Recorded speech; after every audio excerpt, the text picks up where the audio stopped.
everyone, welcome back to my channel. My name is Lucy and in today's video we are doing the books I want to read before I turn 30.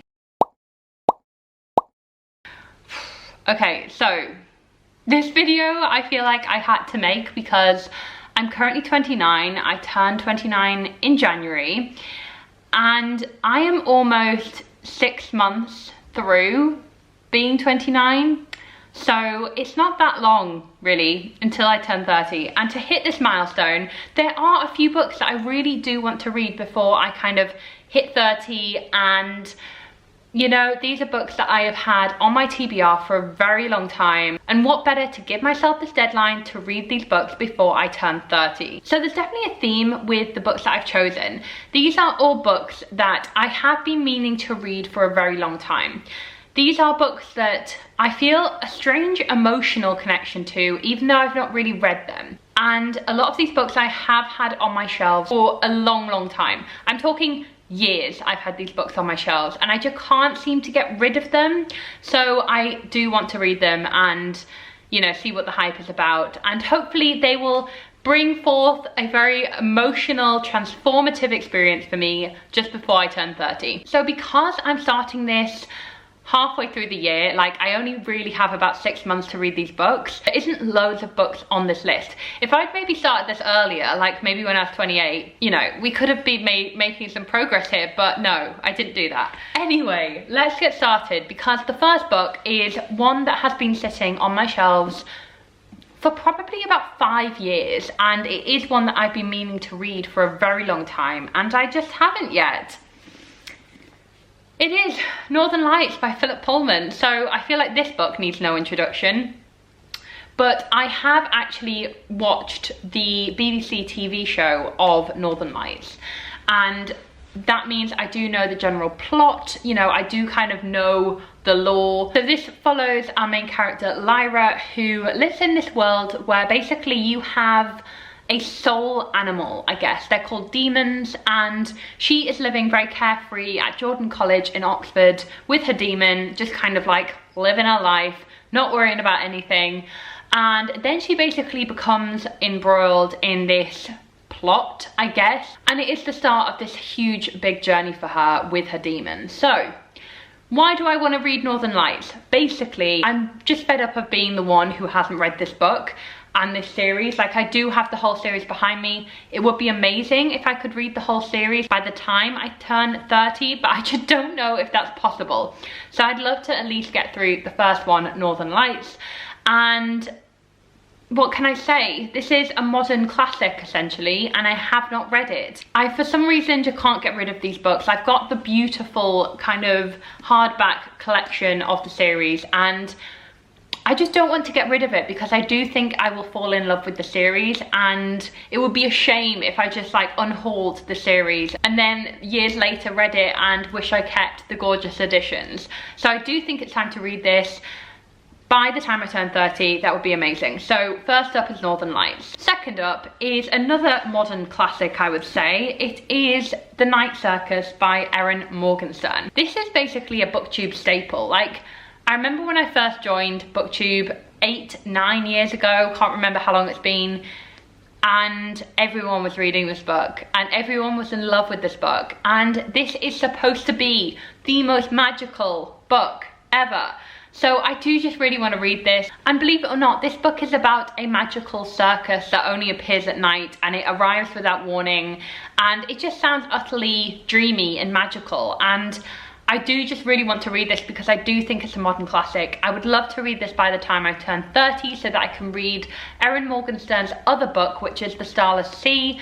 Heard great things about that book as well, and honestly, I just am a bit fed up of not having read The Night Circus. I feel like it is a modern classic and I do just need to see what the hype is about. This book has been sitting on my shelves since the early days of booktube. I'm talking like 2013, I think I first bought this book. So we need to read it really, don't we? So yes, this will be on my list to read before I turn 30. Hopefully you will see this in a vlog or something in the next few months. The next book is actually a non-fiction book, and it is Stephen King's On Writing, a memoir of the craft.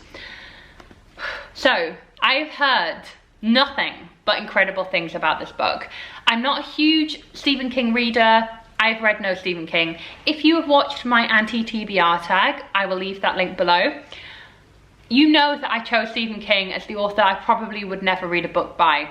I am going to read on writing because I do think this will be very, very helpful and very informative. If you're unaware of what this book is, it is, as it says on the tin, a memoir of the craft. It is Stephen King's, I guess, wisdom all about how he writes his novels, and I'm just desperate to kind of have a glimpse into that. And I think this type of nonfiction, I'm really, really interested about how great writers really, you know, write their books. At the time of recording this, I'm currently trying to edit a novel, so I do want to read this very soon because I do think it will kind of help in all of that process. So do let me know if you have read On Writing and what you thought about it.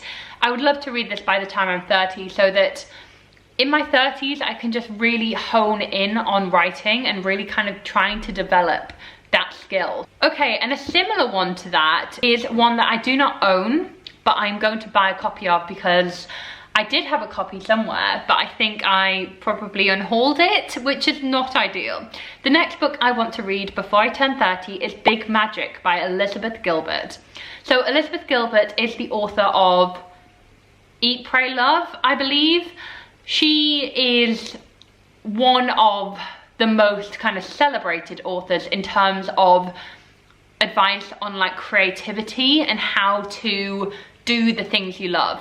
And that is exactly what Big Magic is about. It's about how do you know, create, how do you produce your magic, your big magic. I have been recommended this book so many times from a lot of the great women that I follow online. And honestly, I don't know why I got rid of that book, because I do want to read it, and I want to read it before I turn 30. Mainly just because I see my 30s as a decade where I'm going to create stuff, you know? I want to write. I want to I don't know, maybe start a business at some point. Who knows? I just want to be inspired. And I do think Big Magic is one of those seminal books that will hopefully inspire you to be more creative and kind of nurture that creativity. So Big Magic, definitely one I want to kind of read before I turn 30. I'm super excited about this book, and after this I'm gonna go buy a copy. And finally, can you believe we have not mentioned an actual classic in this video?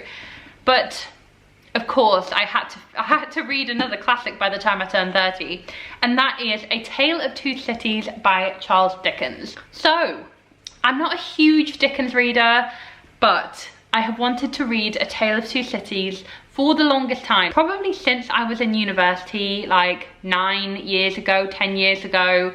I'm old, I know, but A Tale of Two Cities has inspired a lot of my favourite books, including Cassandra Clare's novels such as the Infernal Devices series. So A Tale of Two Cities is one of those novels that inspires a lot of the books that I love.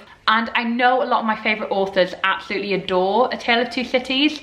I also think, based on my own reading preferences, for example, I love reading anything set in the French Revolution. This sounds like it is going to be an ideal novel for me. So this is basically about a love triangle, but set kind of during the French Revolution, under the Reign of Terror. It sounds wonderful, but I know what Charles Dickens is like. This will be very dry in places, and I guess this is part of the reason why I've been putting this off for so many years. And the reason why I just want to read it by the time I turn 30 is because I do think I will enjoy this book, you know? I just am so terrified of it in a weird way, because it is a chunky book and the text is tiny.